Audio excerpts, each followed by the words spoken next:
The Pittsburgh Steelers have released their unofficial depth chart for Week 1 of the 2023 season. And then also Nick Bosa and George Kittle, the two San Francisco 49ers star players, may not be on the field here in this Week 1 matchup. But before we get into today's Steelers news and rumors, I want to let you guys know that we're going live this week 2 times. One time tomorrow evening there, 5 p.m. Eastern time is the weekly Steelers Talk live show. Coop and I are going to be chopping it up here, talking some Steelers football, getting you guys ready for Week 1 of the 2023 season against the San Francisco 49ers. And speaking of that game, we're going to be doing our live watch party on Sunday starting at 12 p.m. Eastern time. Make sure you guys tune in because we are doing a Joey Porter Jr. jersey raffle on that stream. So if you want a chance to win that, make sure you subscribe. Make sure you turn on your notifications so you never miss any of our watch parties here during the 2023 season. So now let's get into my takeaways from the first unofficial depth chart that Mike Tomlin, the head coach, has released to the public. And probably the biggest surprise, maybe it's not a huge surprise for a guy like Mike Tomlin, is that Desmond King was absolutely buried on this depth chart. Now, many people expect King to be an immediate contributor. I've been putting him as the starting slot corner on the Steelers depth chart lately, but on this depth chart, he was listed last out of everybody. Now, I think this is probably Mike Tomlin saying, hey, man, this guy hasn't really practiced with us yet. He has to earn it if he's going to move up this depth chart. But overall, man, right now he is put dead last out of all the corners on the roster. Right now, the Steelers are carrying 7 corners, which is quite a bit. But I look at Desmond King, and I think that he is somebody that's going to be moving up this depth chart, if not by Sunday. I could absolutely see Desmond play quite a bit in the slot for the black and gold here versus the San Francisco 49ers. Kind of given how fast he picks up the playbook based on how fast he earns the trust of the Steelers coaching staff, not to mention the players in the locker room. But he's a very, very respected veteran player that's played a ton in this league. Now, I think that Mike Tomlin trusts Chandon Sullivan to be that starting slot corner, and that's why he put him as that starting slot corner here for the start of the 2023 season. Now, is it possible Desmond King ends up taking more snaps this Sunday? 100%. But Chandon Sullivan is somebody that's played in this league a long time. He had a very, very solid training camp and preseason, and even held off a guy in Elijah Riley who was right on his heels throughout camp and who was making play after play after play. So would it surprise me either if Chandon Sullivan ends up playing even the entirety of the game at slot corner? It would not surprise me whatsoever. I think Chandon is perfectly trustworthy in the slot at this point. And if Desmond needs a week to really understand the playbook here in Pittsburgh, then I think that's absolutely fine, but I guess we'll see how it plays out here on Sunday. So I wouldn't be surprised if King moves up this depth chart quickly. Like I said before, he's got the talent, in my opinion. He's still only 28 years old, so I don't think he's cooked or anything like that. I think he'll come out and be a nice addition for the Pittsburgh Steelers on defense this year. The only question is he going to be an immediate contributor here in Week 1, or is it going to take a little bit of time for him to earn the playing time here in the Steelers uniform? Now, let me know what you guys think. Who plays more here in Week 1? Is it going to be Desmond King? Give me a DK if you think he's going to move up this depth chart really, really quickly, or if you think Chandon Sullivan is actually going to be that starting slot corner here in Week 1 of the season. Go ahead, give me a CS down there in the comments section. This is going to be the pinned comment on today's show. So YouTube's going to throw you an ad break here in just a couple of seconds. Take advantage of that time by answering today's pinned question.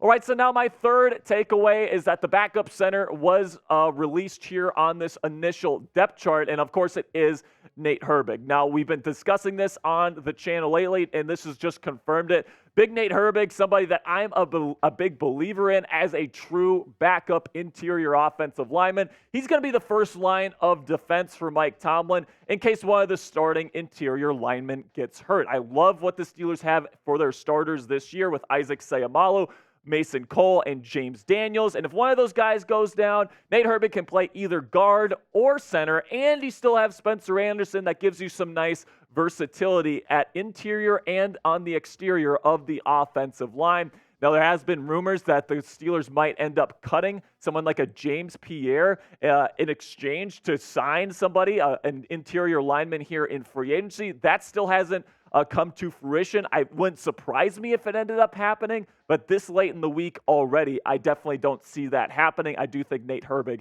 is going to be that first line of defense. Now, my final takeaway here is the special teams duties that have been dealt out here for week one. It's going to be Anthony McFarland Jr., the third string running back, as your kick returner to start the 2023 season. And then as the punt returner goes, that was no surprise, Calvin Austin III, the second-year receiver out of the University of Memphis. Somebody that's very dynamic, showed some really great things during those preseason games as the punt returner for the Black and Gold. And as far as I'm concerned, he's already one of the best punt return men in the National Football League. Now, coming up here, I'm going to be discussing the latest injury updates and latest rumors around Nick Bosa and George Kittle here, and why both of them may not be on the field here for this week one matchup at Acrisure Stadium. But before we get into that, let's have a word from our sponsor at Game Time.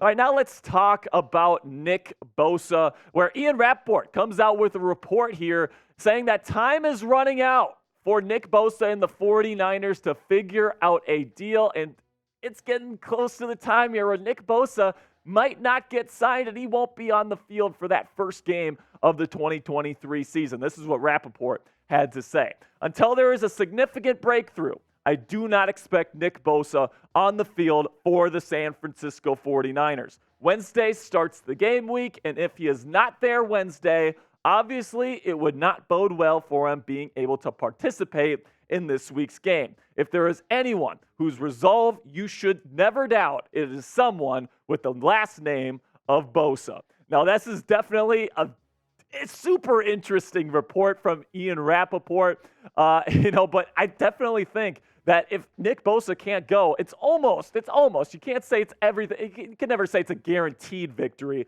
But if you don't have Nick Bosa going after Kenny Pickett, I mean, sure, they have Javon Hargrave. Drake Jackson is on that team as well. He's kind of interesting. But overall, that pass rush is not going to be good enough to beat this Pittsburgh Steelers offense, at least in my opinion. And Nick Bosa definitely needs to be on the field if the 49ers want to stand a chance here on the road at Acrisure Stadium. Now, Mike Tomlin, he's preparing for every single eventuality. This is what the head coach had to say today. Yes, we are preparing for Bosa. It's prudent for us to assume that he's going to be there and prepare in that vein, as opposed to be surprised. We were in a similar circumstance with a dynamic rusher a few years ago in TJ, talking about TJ Watt. We got a deal done at the 11th hour. He showed up in the stadium, and he was TJ Watt that day. That's what those guys do. They show up, and they are who they are, and so we expect him to be there. We know the type of player he intends on being, and so that's something to be dealt with. Now, as far as what I think about this situation, I think Nick Bosa is going to be suiting up for the San Francisco 49ers on Sunday, and I think a deal will get done. Just like Mike Tomlin says in his quote, just a couple of years ago, TJ Watt signed 48 hours before the season opener. And, it was, of course, an NFL record-breaking deal for Watt. And, I think that this year something similar could absolutely happen because Nick Bosa is the type of player that can walk into the facility and play a football game right now as a true number one edge rusher in the National Football League. He can wait to the 11th hour to sign a contract and then play the next day. That's no problem for him. And I think that's what's eventually going to happen because he wants to get paid. He wants to be out there with his brothers, and he knows without him, this team is probably not going to come away with a victory. And I think he's going to want to help his team come away victorious here in week one. Now, take a guess for me down there in the comments section. Will Nick Bosa play in week one? Give me a yes or give me a no. Let me know how you're feeling down there in the comments section. Now let's talk a little bit about George Kittle here and a little bit of an injury update where he's dealing with a bit of a hip issue, and he did not practice for the San Francisco 49ers on Monday and is currently questionable to play on Sunday. Now, it is worth noting that he was seen sprinting on the sideline at Monday's practice, so that certainly seems like he's trending in the right direction. And because of that, I bet George Kittle is on the field for the San Francisco 49ers this weekend. It seems like he's on the mend. It seems like he's getting better, and there's still quite a few days left to go before they have to make a final determination. I think when that determination comes, it's going to be in the affirmative, and I do think George Kittle is going to be on the field for the 49ers this week. Now, my take on this is that Kittle definitely makes things more difficult for the Steelers, or not dealing with Kittle would definitely make things easier, and if he's on there, he makes it more difficult. But either way, even if George Kittle is not on the field for the San Francisco 49ers, this offense is still going to be dynamic. You still got one of, if not the best offensive play caller on the planet Earth today in Kyle Shanahan. You know that run game is going to be pretty darn good. You know that Deebo Samuel is a dynamic talent. He could come in for a couple of rushes as well. Christian McCaffrey can move in and out of the offensive structure as a running back and also as a wide receiver. And then Brandon Ayuk is one of the best route runners in the National Football League this year, period. And I'm looking at this offense, and with or without George Kittle, it's going to be tough. And like I said, I do expect him to be out there for this Week 1 matchup. If you want to see my entire preview of this matchup coming up here this Sunday, it's currently up on the Steelers Talk YouTube channel. I'll make sure to put the link to that video in the comments section and description of today's video.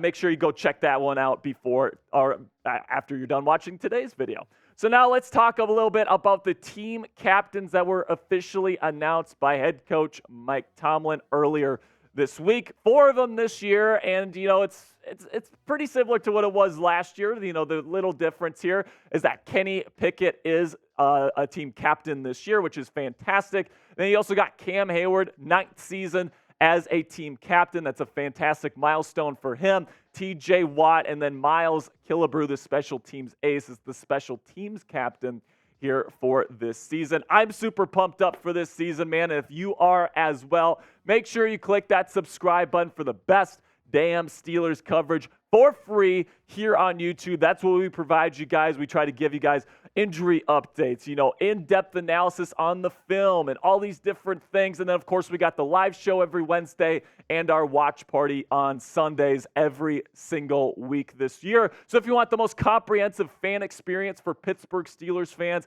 100% free here on YouTube, this is going to be the place for you. Make sure you click that subscribe button right now. Really do appreciate all the support, guys. I will see you guys later. And until next time, here we go, Steelers.